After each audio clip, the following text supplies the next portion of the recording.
Howdy, folks. I'm Domingo Montoyas. I'm Amber. And here's some Reddit. Prepare to read. All right, folks. Our first letter is titled, Am I a jerk for agreeing to keep my son without first consulting my fiancé? Lately, I've been having trouble with my 15-month-old son's development, and I think it's due to him having two separate homes.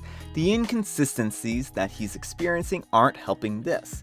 His mother is a bartender at a restaurant and has lately, in my opinion, been absent from him a little too much for my comfort. I had this conversation with his mother and asked that instead of leaving him with this person or that person overnight, that she consult me so that we can sort out the sleeping arrangements for him. Note, I work 4 hours from home and can't be home every night. My fiancé has been more than graceful and helpful in taking up his mother's slack. I am truly appreciative of her efforts, and it is clear that she loves my son too. However, this past Tuesday, my son's mother asked if we had plans over the weekend. My fiancé and I discussed having a nice relaxing weekend since her teaching job was about to start back up the following week, so you did have plans over the weekend. Before consulting with my fiancé, I agreed to take my son starting Tuesday. The catch is this: I wouldn't be home until Friday night since I work out of town. You're forcing your fiancé to pick up your slack, doing the exact same thing that you're accusing your ex-wife of doing. He does not seem to get the hypocrisy of the situation so far. I asked my fiancé if she would be willing to take him Tuesday or Thursday night and Friday. She reluctantly agreed, but was upset that we now would not be able to relax for the weekend. She spoke her piece about her frustrations with it, and then we both went to sleep for the night. I understood the point that she was trying to drive, that we are having to sacrifice too much of our time to pick up the slack for my son's mother, and your slack. However, I was willing to get a babysitter for one night so that she and I could have some time alone.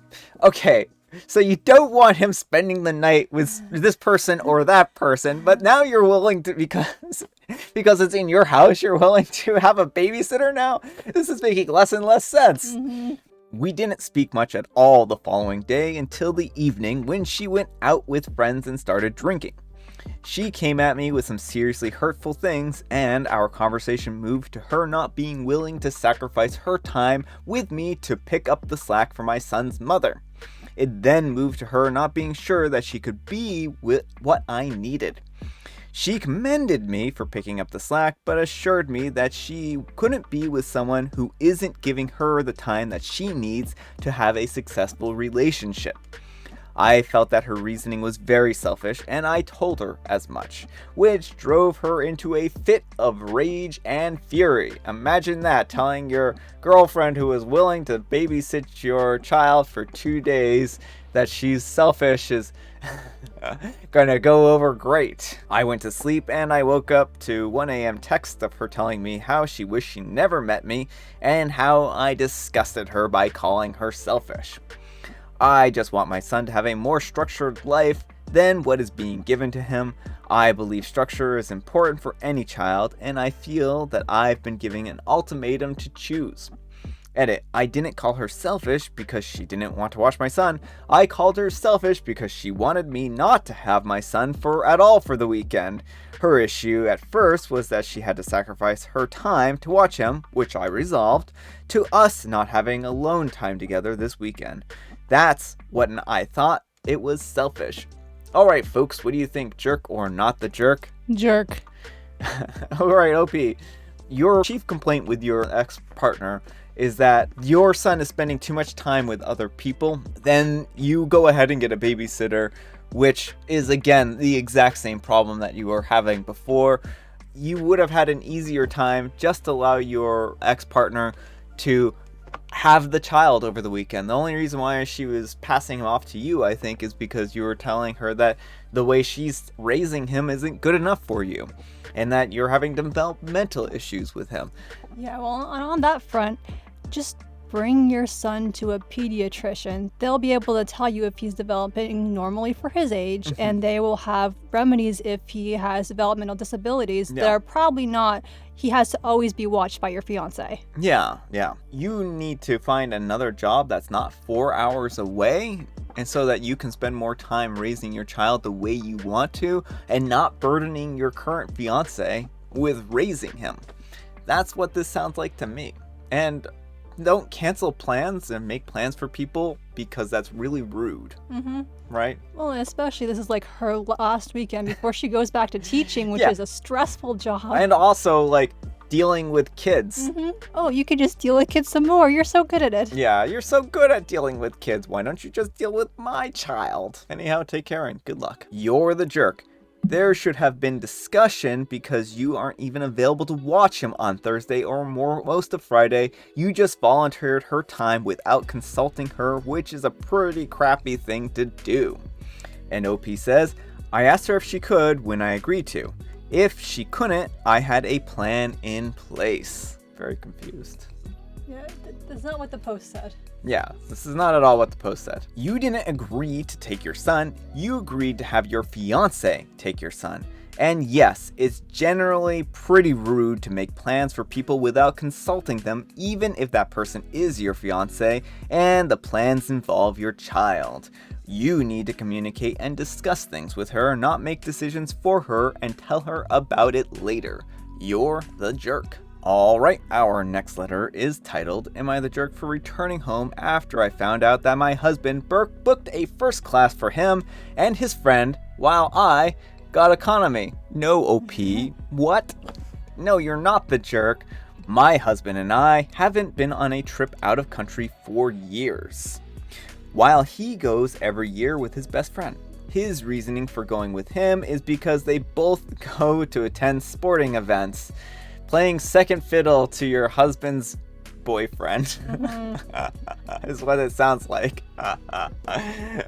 Oh no, poor OP here. This year, my husband told me that I could go with him and his friend since they were visiting a new destination.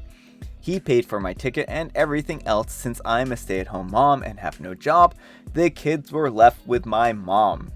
However, when I found out that he had booked first class for himself and his friend while I got economy, I just could not hold my tongue. I confronted him about it, and he at first refused to discuss things. Then, when the argument got heated, he yelled, I paid for your ticket, for goodness sake. Isn't that enough? And then kept going on about how I should stop acting like I was royalty. Being treated as an equal is now apparently royalty. Well, okay. So, he's saying that getting a first class ticket is like being treated like royalty, but he's getting himself and his friend first class tickets, which means he views himself and his friend as royalty and his wife as not royalty. Yeah, it gets worse. And then that if I come to think about it, that even economy is fine since I technically don't work anyways. Gross. Yeah. I cried because of what he said, but decided to just not go at all. He changed his tone and started begging me to just go with him what he had planned, but I declined. I went to pick the kids up from my mom's house, and he came back 3 hours later, huffing and puffing about what had happened. His friend sent me a text calling me entitled and said that this was the reason why my husband didn't want to take them with them, and I just proved his point. Cruel. I did not respond, but I blocked him since he's gotten increasingly rude over the past few months. He, my husband, said I kept crying about being excluded, and this is what happens when he finally decides to include me. Am I the jerk for not settling for economy? By the way, he's perfectly capable of financing the trip. Alright folks, what do you think? Jerk or not the jerk? Not the jerk, divorce him. Like, you are already contributing by being a stay-at-home mom. Yeah. You don't have to have an income to contribute to a relationship. Yeah, I mean, if he really wants, then he can hire a sitter all day long, right? While you do, you go find employment or whatever you want. So I really think it's unfortunate when someone views stay-at-home moms, as non-contributing members of the household, you're doing a ton to contribute to the household, and you deserve to be treated as an equal. Just because you're not bringing in the same amount of money he is doesn't mean that you're not performing a valuable duty to your household. So I think it's really a shame. There's just so much wrong here. You've been asking for years to go on these trips, and he decides to finally acquiesce and bring you along after your years of begging to go with him. And that's just not the way it should be. You shouldn't have to beg and scrape and whatnot to be with your husband on a trip, especially if you can afford it and have the way of doing it.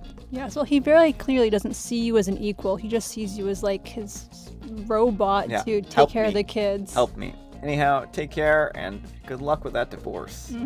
If you're a stay-at-home mom, then all the money he earns is shared funds. There's no him paying. In fact, you paid for his first-class ticket as much as he paid for your economy ticket. The level of disrespect is astounding. Divorce him and get half plus alimony. I hate to jump on the Redditor divorce wagon, but in this case, it's so obvious how much he doesn't care or even respect OP. Not the jerk times 1,000,000. Alright folks, it is tea time. Grab your beverages of choice. I have a beverage here. Amber has some tea, some Mega Mint tea. And she also is going to tell us a joke today. When is it correct to say I is? I is not knowing the answer. I is the letter after H. Oh. Or what about I is after E? I don't know. I was trying to say something witty, but then I realized that's not the rule. I before E, except after C. I is before E, except after C. And I have Mega Mint tea. Alright folks, that's all the time we have for today. I hope you enjoyed today's video. If you did, consider giving me a like, and if you didn't, consider giving me a dislike. Happy Friday. Congratulations, we made it to the end of the week. So, good job. I hope you're all having a great week so far. I hope everything is going well for you, and we will see you all tomorrow. Bye.